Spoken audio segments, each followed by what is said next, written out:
ग्रंथराज श्री भगवत गीता की जय। यहाँ हम गीता को अपने जीवन में कैसे उतारें, इसको लेकर अध्याय 1 पर चल रहे थे। अध्याय 1 का दूसरा श्लोक, जिसमें संजय बोलते हैं, संजय उवाच दृष्ट्वा तु पाण्डवानीकं व्यूढं दुर्योधनस्तदा आचार्यम् उपसंगम्य राजा वचनं वब्रवीत। संजय आंखों देखा हाल बताते हुए उत्तर देते हैं, हे राजन, दुर्योधन पांडवों की सेना के उस व्यूह को देख रहा है और ये बात गुरु द्रोणाचार्य को बता रहा है। संजय को यहाँ दिव्य दृष्टि प्राप्त थी। वो युद्ध से दूर होते हुए भी सब कुछ देख सकते थे। जो वो देख रहे थे वही बता रहे थे, इसीलिए वो अपनी तरफ से कुछ भी एक्स्ट्रा नहीं जोड़ रहे थे। आंखों देखा हाल बता रहे थे युद्ध का, जैसे कि हम रनिंग कमेंट्री सुनते हैं, बिल्कुल उसी तरह से यह उन्हीं की दिव्य दृष्टि, डिवाइन विजन का कमाल था कि जो हम आज भगवत गीता सुन पा रहे हैं। तीसरा श्लोक, इस श्लोक में दुर्योधन गुरु द्रोणाचार्य से कह रहे हैं, पश्येतां पाण्डुपुत्राणाम् आचार्यं महतिं च मुं व्यूढां द्रुपदपुत्रेण तव शिष्येन धीमता। यहाँ दुर्योधन गुरु द्रोणाचार्य से कहते हैं, हे गुरु द्रोणाचार्य, यहाँ अर्जुन की इस युद्ध में पूरी सेना की व्यूह रचना को देखो। यह व्यूह रचना आपके ही शिष्य धृष्टद्युम्न ने रची है। धृष्टद्युम्न कौन था, इसके पीछे भी एक रहस्य है, एक कहानी है। धृष्टद्युम्न द्रुपद का पुत्र था। द्रुपद और गुरु द्रोणाचार्य के बीच में,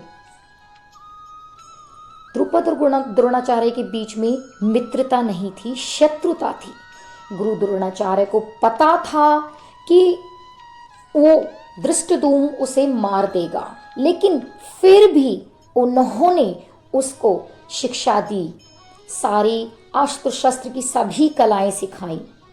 उन्हें पता था आगे चल के वो मेरा वध कर देगा। द्रोणाचार्य भली भांति इस बात को जानते थे, लेकिन ये तो बच्चा है, आगे जाकर मेरा वध करेगा। लेकिन फिर भी उन्हें सारी शास्त्र विद्या उस धृष्टद्युम्न को सिखा दी। गुरु ज्ञान देता है बिना भेदभाव के।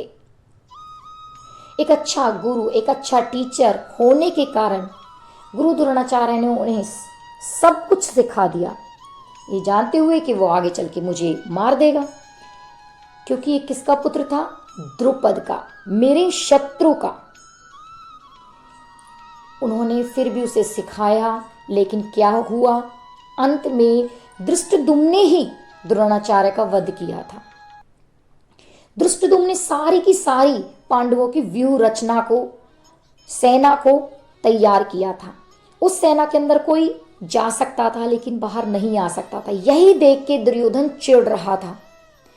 जब वो गुरु द्रोणाचार्य से कह रहा था कि हे गुरु द्रोणाचार्य, देखो, यह आपका ही शिष्य धृष्टद्युम्न है जिसने पांडु की सेना की व्यूह रचना को रचा है। अब ऐसा ना हो कि अर्जुन भी आपका शिष्य और उसके लिए सॉफ्ट कॉर्नर लेके बैठ जाओ। तो दुर्योधन को इस बात की चिंता हो रही है और बोलता है, पश्यताम पांडुपुत्राणाम, हे गुरु द्रोणाचार्य, देखो, पांडुपुत्रों की उस सेना को देखो जिसको आपके द्वारा ही शिक्षा दी गई थी। हमें इस समय क्या करना चाहिए था, जैसे कि दुर्योधन ने नहीं किया।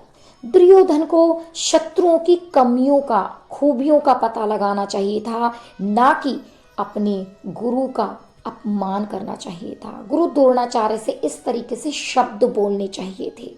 गुरु द्रोणाचार्य अपनी जगह सही हैं। गुरु कभी किसी के साथ भेदभाव नहीं करता, फिर चाहे कैसा भी रिजल्ट क्यों ना हो।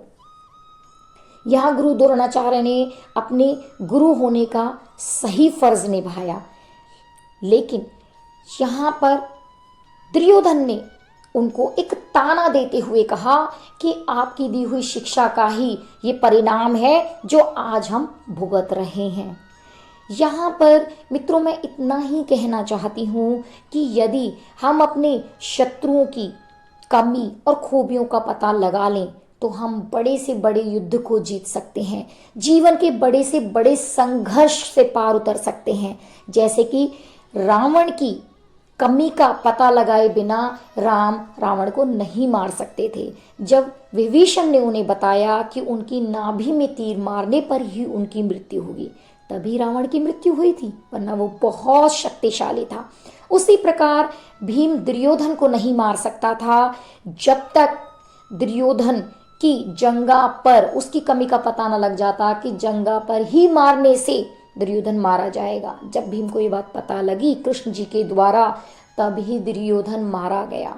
इस प्रकार हमें भी जीवन में हमारे सामने खड़े शत्रु की कमी और खूबी दोनों का पता लगाना चाहिए, ताकि हम हर प्रकार की समस्या से, उस संघर्ष से बड़ी आसानी से बाहर निकल जाए, हर तरीके की परेशानी हमारी दूर हो जाए।